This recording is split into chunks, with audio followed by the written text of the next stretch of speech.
Hi my friends, welcome to Maverick channel. Today we have the 2020 Honda Civic and we're gonna do a quick video on how to reset the oil life. Firstly, you got to start the car without really hitting the brakes, just to turn it on, make sure it's on. Do not hit the brakes, just push the start button and the power. So now it's on, and then you go to the menu, the maintenance or the key, and then you press and hold for about 5 seconds,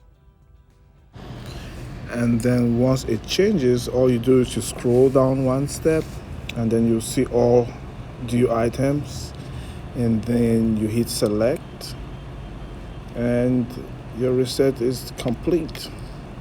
So hit select there and then you see reset complete.